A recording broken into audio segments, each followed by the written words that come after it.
All right, this is going to be a removable long arm posterior splint. And I know there's a number of ways of doing a long arm posterior splint using prefabricated fiberglass. I choose not to do that. You can hold on to that hand just right there, perfect. And the reason for that is they're just never very comfortable. I use stockinette and a foam padding.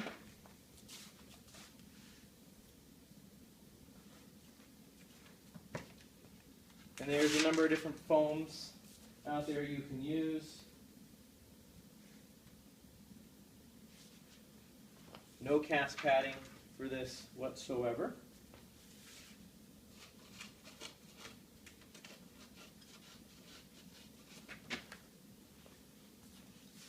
And the parameters to this is going to be the same parameters as a long arm cast.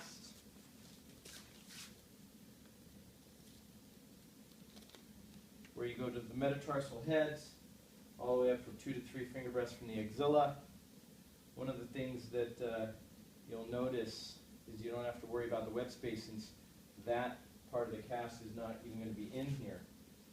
I do what we call a dog ear around the elbow.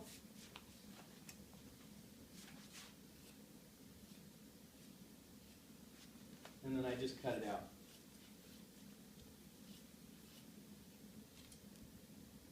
Perfect.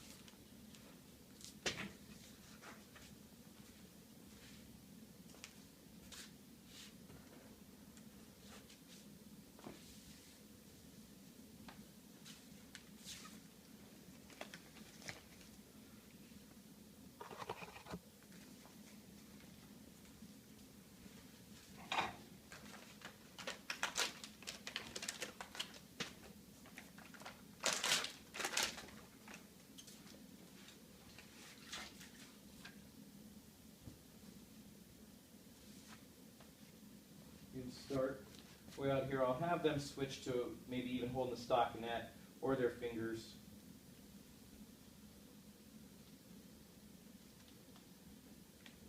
"90 degrees at the elbow. You're still looking at 15-20 degrees of dorsiflexion of the wrist. She's just a little bit too much. There you go.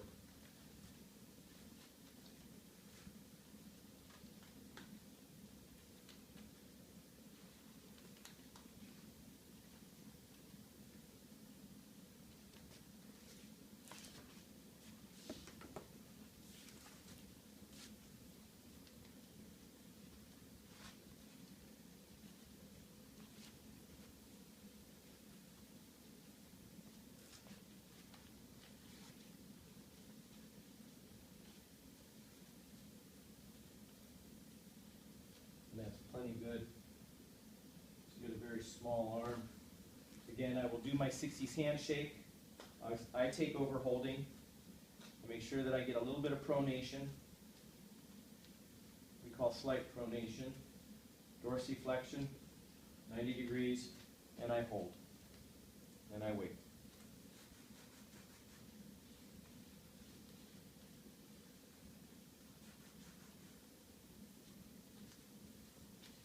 Most common injuries here, radial head fractures. Something where you want to get the patient moving right away. They'll be coming in and out of this quite a bit every day, so it's nice to have something that comes on and off fairly easily and doesn't have a bunch of wrinkles in it. Something that will be extremely strong whenever I cut it off as well. The plan here is to remove the anterior portion of this cast and throw it in the garbage and keeping the posterior portion.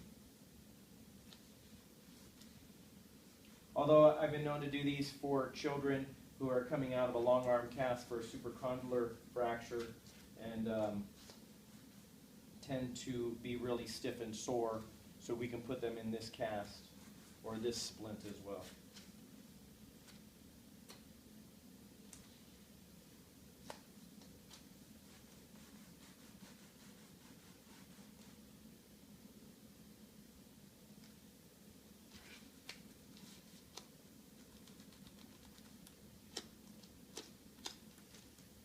One of the few times you can get a crease here in the antecubital space, and it doesn't really make that much of a difference because you are going to cut it out.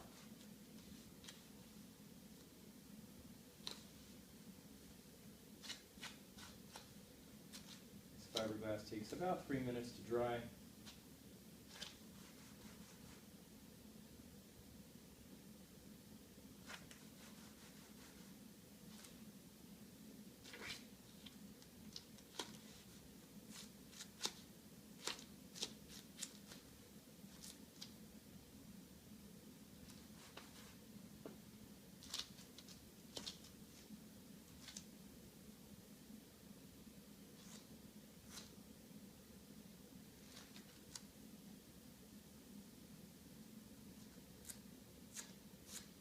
one downfall using foam is foam doesn't really stop the cast saw very well, so you have to be very careful when you cut this cast off.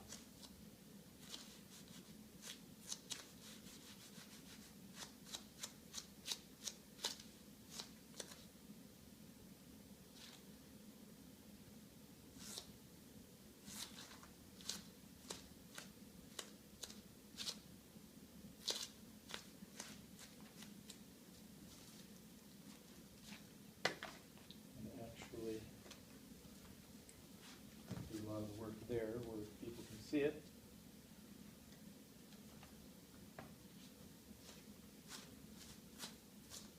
And we're getting close. I'm going to go ahead and try giving that a cut.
Just go ahead and finish this off.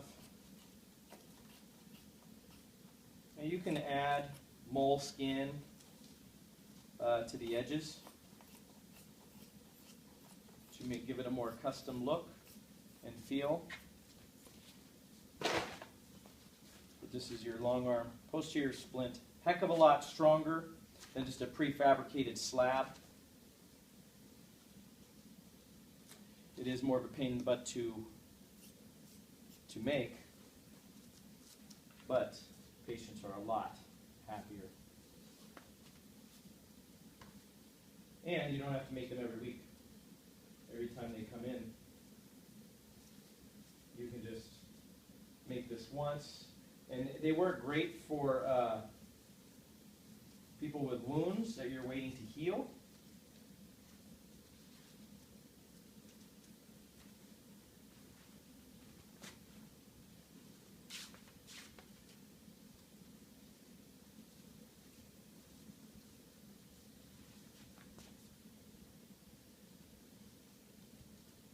Again, this ACE wrap is just holding the splint in place. Long arm, removable posterior splint.